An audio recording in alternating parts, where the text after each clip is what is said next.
Welcome to the Accessible Learning Experience, where we help you turn learning barriers into learning opportunities. Our federally funded technical assistance centers at CAS are always working on new resources to help the field implement best practices in the provision and effective use of high-quality accessible materials and technologies.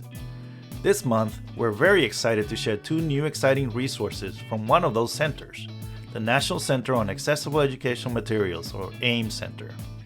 First, Michelle Soriano shares information about a new Family's Guide to Accessible Educational Materials, which was designed to help parents and caregivers work with their child's teachers and education team to make sure each child receives the accessible education materials they need in a timely manner.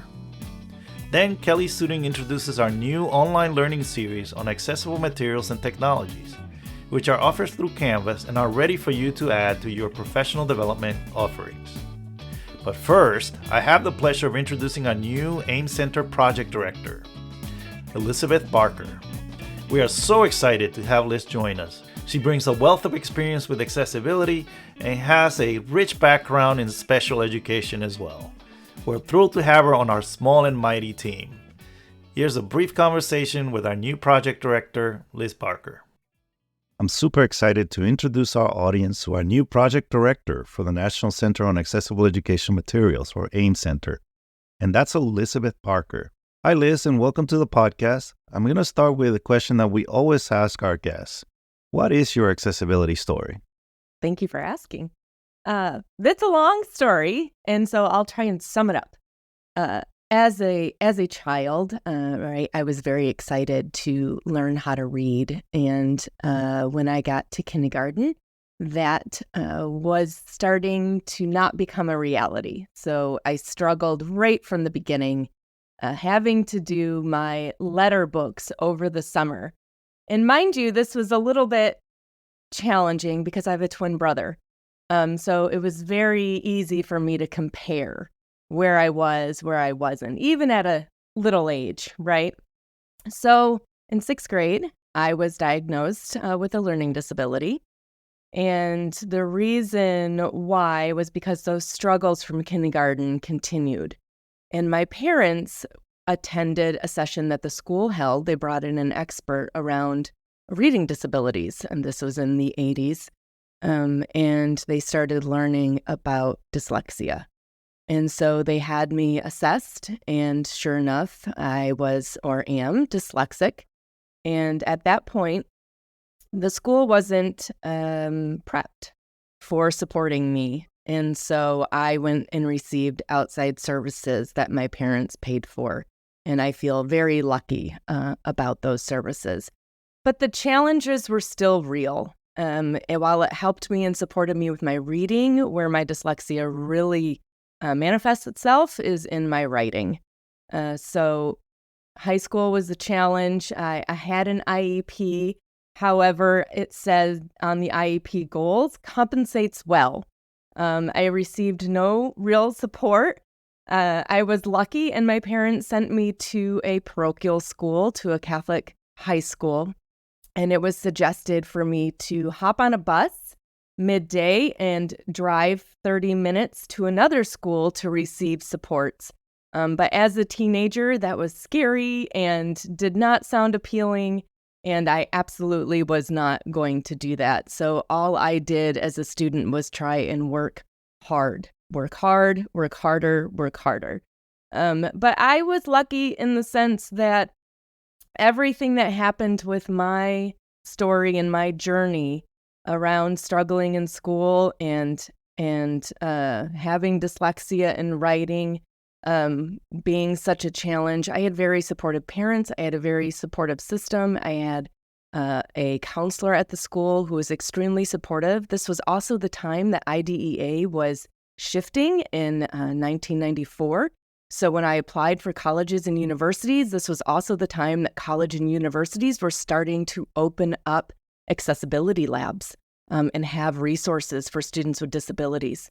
So really, I was on this cusp of a big movement that was starting to happen for students with disabilities, and I was very lucky to have this in place by the time I was able to apply and go to college. I did go to Western Michigan University. Go Broncos. They were amazing with lots of support. But I also had to learn to advocate for myself. In college, while you're on an IEP in Michigan until the age of 26, it is up to you on what kinds of services you receive. And so I learned quickly how to and who to disclose my disability to. And when you have an invisible disability, or a disability that is not apparent to others, it becomes your discretionary choice to decide who you want to share that information with. And in my journey, that wasn't very welcome for a very long time. There was a lot of shame. There was a lot of shame with myself because school was never an easy thing. It wasn't something that I could write a paper at 3 a.m.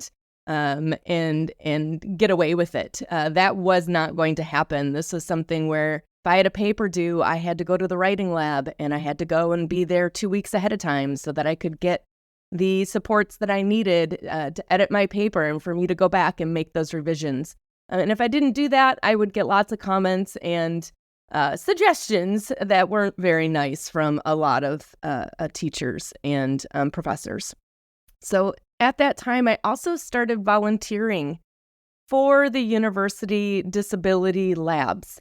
And that's where I learned a lot about the services that can support other disabilities at a university. And it was my first intro into really looking at disability as a whole and not just through the lens of dyslexia. I also was at school to become a special education teacher. And so I was also learning how to support other students as well. And from then, I went on and was a special education teacher for 6 to 7 years in Michigan, and then Oregon or Colorado, and then ultimately Oregon.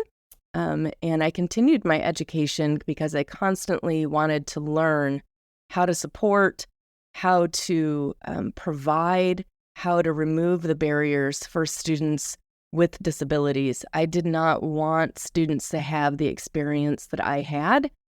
I wanted them to be able to get the access to the materials that they needed in the moment of when they needed it. So that's a little bit about my journey and why I'm here and why I'm so passionate about accessibility and supporting students. Thank you so much, Liz, for sharing that personal story. It's really evident how your personal experiences, your lived experience really drives your work when it comes to accessibility and creating more inclusive learning experiences for all learners. So, Liz, what are you most excited now that you're with the AEM Center? What are you looking forward to the most with your work in this new role? What a better place to be to support teachers, to support students, to support higher education, to support teacher prep. This is exciting. I'm excited to help remove those barriers, continue to remove those barriers for students. And I'm excited to be at the ground level supporting all the professionals that want the help, that see the need, and that are excited to give access to all students. So that's what I'm most excited about with the AEM Center. We share your excitement, Liz. And as you said, there's no better place to be if you're interested in creating more inclusive learning experiences. And we're excited to have you with the AEM Center. If people want to connect with you, Liz, what's the easiest way to do that? Where can they find you? People can find me at CAST with my email, ebarker, ebarker.cast, CAST.org, ORG. Thanks so much, Liz. We're so excited to have you with the AEM Center and with CAST. Now I'm going to flip the page here and talk about a couple of resources that we're very excited about from the AEM Center. First, I'm going to turn it over to my colleague, Michelle Soriano, and she's going to talk to us about a new resource that is aimed at families. So, Michelle, take it away. I love it. Thank you so much, Luis. Hi, everybody. My name is Michelle Soriano, and I am a technical assistance specialist at CAST. I primarily work in supporting the National Center on Accessible Educational Materials, where I have been really working alongside some amazing educators, both at the state education agency level and the local education agency level. And our goal is to really pilot and vet best practices so that we're building and we're making sure that we're building systems that are truly accessible for all. When we say all, we mean all of our kiddos. So I'm also, first and foremost, a mom, right? So when we talk about Family's Guide, being a mom is my number one job. I have 4 amazing kiddos, and I have also been a parent who has gone through the special education system. And so knowing how important families are, knowing how, honestly, the struggle that it can be and understanding some of the aspects of education and what's the best way that we can support our own kiddos, it was a passion project of mine, and one that I was very fortunate to be able to work with some of our amazing parent center representatives to make sure that we have information that is relevant for our parents. Fantastic. Thank you, Michelle, for that great introduction. And again, the why for you is a very personal why, right? As you mentioned, you come at it from having first-hand experience of what it's like to go through the system. And so that really informs the resource that you're going to share with us, which is the Family Guide. So tell us a little bit about that. Why did we create it, and what will people find when they find it on our website? Yeah, great question. So, first things first, you don't know what you don't know until you know it. And as an educator myself, I walked through the field of special education my entire career.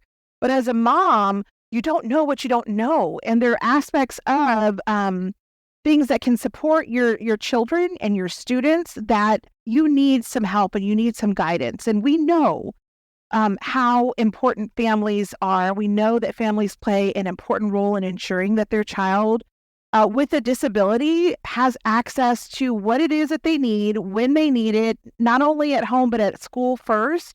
And so we wanted to make sure that we built a guide that provided information on accessible educational materials for families, for parents and caregivers, bringing it down to what our aim when we're talking about accessible educational materials. What are they? How can they support my child? What can I do to help advocate for my child if this is a need for them? How do I know if it's a need for them? And hey, while you're at it, provide me some templates that I can just take and use to communicate, because it's not about working harder. It's about all of us working together to work smarter to make sure that we're providing the best things for our kiddos and for our students. And so within this guide, it's a short guide. We tried really hard to write it from a parent perspective with our parent centers, collaborating. But at the end, there are sample emails that you can just copy and paste in there if you have questions. There is a parent and a caregiver observation form, things that you can look for, strengths of your child. And if that's not a strength, what are some conversations that you can have with your student's educator? Reaching out to your parent information center. How do you do that? Hey, here's an email for you. This is what you can ask them. They are there to support you. It goes back to you don't know what you don't know until you know it. So we tried to put everything that we could to support parents, to provide accessible educational materials, to figure out how to get those for their students, their children, if they need it. And so we're really excited. It is posted on our website at aem.cast.org. But check it out and let us know if there's any questions that you might have around this, or if there's any additional supports that you might need. Wow, what a wonderful resource, right? Like you said, working smarter, not harder, and really facilitating that communication, which is so important to have the tools to really facilitate that communication between our families, our caregivers, and the school system. So you'll find, as Michelle mentioned, lots of really resources, templates as part of that guide that would really help you kind of develop that communication, develop those relationships that really make this work in terms of providing more inclusive education. Thank you so much, Michelle. Now I'm going to turn to my other partner in fun, Kelli Suding. So Kelli, let's go ahead and get started with a quick introduction. Tell everybody what you are doing at CAST. Hi, friends. I'm so excited to be here. So I am Kelli Suding, and I am one of the other technical assistant specialists here at CAST National AEM Center. And my role at the AIM Center is more of the universal technical assistance support. So I have the pleasure and honor to be able to support Louise with this podcast.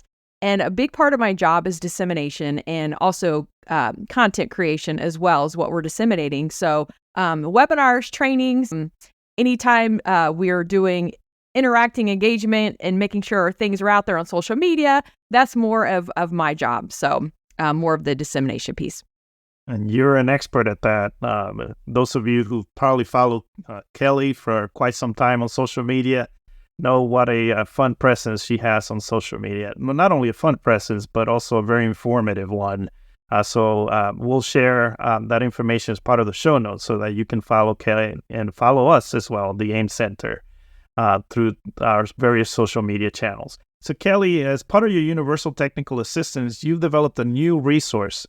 Tell us a little bit about that and how can people use that resource to really kind of upskill when it comes to their understanding of accessibility, AIM, accessible educational materials, and assistive technology. So I'm so excited to share the launch of our new online learning series on accessible materials and technologies. So we worked with a team at CAST to develop these, and we're so excited. They're also hosted in Canvas, which makes us thrilled that you can upload the learning topics into your own content, your own learning management system in Canvas. So that is huge. And the goal for this series is to support any learners who want to learn more about AIM or accessible educational materials, whether you're new to AIM or you want to start at the very beginning, or maybe you have more experience and want to dive deeper into the topics you already know. We are just so excited that you have the opportunity to start on your AIM journey. We all start somewhere. And at the beginning of this podcast or the end, I can't remember, Louise, you always say accessibility is everyone's responsibility. So this is a great place to start. So I just want to make sure that you know where to find them. You're going to find them on our website at aim.cast.org and just search for online learning series right now. That'll get you there the quickest. And you can start at topic 1 and progress to reach topics sequentially, or you can choose to skip through topics. We currently have 3 topics, and friends, it's going to grow. It's going to continue to grow the topics. So we currently have accessibility, assistive technology, and AIM, or accessible educational materials. So those are the 3 topics to start off first. And so you're going to notice when you hop in to Canvas that each topic is organized with an introductory page. It highlights why each topic is important. There's foundational videos that you can build your background, and you have multiple chances to select your own pathway. So we have it designed to where it starts with define, apply, and extend. So no matter where you are in your AIM journey, you can jump into either one of those spots to start. If you want to gain deeper insights, you can choose. We have so many additional resources, not only from the AIM Center, but from our partners as well. So we have websites, videos, podcasts. We're really thinking about multiple means, embedding the principles of universal design for learning. You're going to see throughout the learning series, which is awesome. And so, but each topic can take about an hour, but it really depends on your level of experience at that time. So another exciting part is that this learning series is pre-approved for continuing accessibility education credit for the IAAP certified professional and accessibility core competencies, which is super exciting. And then lastly, there is also in the online learning series, we have opportunities for you to capture your learning. You have what's called My AIM Journal, where you can take notes, and there's some guiding questions on there to support your learning through the whole process. So we invite you to join the online learning series on accessible materials and technologies. And if you have any questions or you need support, we are here. We are happy to support your learning. Again, keep checking back because our topics will continue to grow. Reach out to us anytime. My friend and colleague, Michelle, mentioned us. I'm going to throw it in there again. You can email us at aim@cast.org. Find us on the website. Whatever you need, we are here for you. So we're so excited, Louise. I am so excited for this learning series, or online learning series, because it's not only the content, right? But how you deliver the content is just as important. And of course, we do our best to make it as accessible as possible, but we also want to embed those universal design for learning principles. So just like you're getting this podcast with additional accessibility supports, like the captions, like the transcript, we're trying to do that with this online learning series where those principles of universal design for learning and that accessibility is embedded throughout. So we encourage you to not just, take the content, but also pay attention to the design of these modules because, correct me if I'm wrong, Kelli, but it's not just an AIM Center effort, but a CAST effort with contributions from a number of people. So I don't know if you want to give a shout out to some of those people. Oh my goodness, 100%. Our comms team, Cassie was involved. Our friend Liz and Allison Posey, we met weekly to get these out and going, and it's been a year in the making, and we could not be more proud. Teamwork makes the dream work, right? That's right. And so we're all about that, whether it's working with our partners, like Michelle mentioned at the beginning, or working internally between the AIM Center and other parts of CAST to really bring that expertise together to create these resources. It's always important. And as you mentioned, we also have the great added benefit here of that transferability of the content. So you can take it because it's built out in Canvas. You can then take that into your own online learning management system. And so if you're, for instance, in teacher prep, this might be an exciting opportunity to take these modules and include them as part of your program. So we encourage you to do that, and we'll love to hear from you wherever you're placing these modules as part of your Canvas integration. We would love to hear from you. So just reach out to us and let us know. Yes, and I will throw one more thing in there. Just like you said, Louise, we are better together, and that does not just mean our team at CAST. We love feedback. We love learning with you, from you. So please reach out to us if you feel there's something that we should really think about and consider adding in there. Please do not hesitate to reach out because we are better together all the time.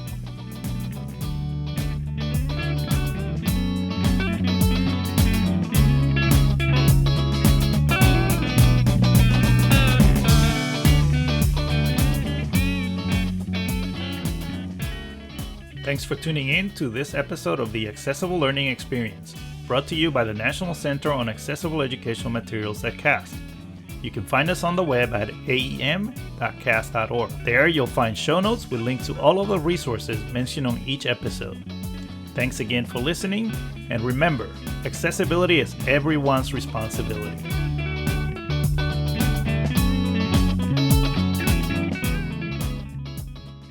The contents of this podcast were developed under a cooperative agreement with the U.S. Department of Education. However, those contents do not necessarily represent the policy of the U.S. Department of Education, and you should not assume endorsement by the federal government.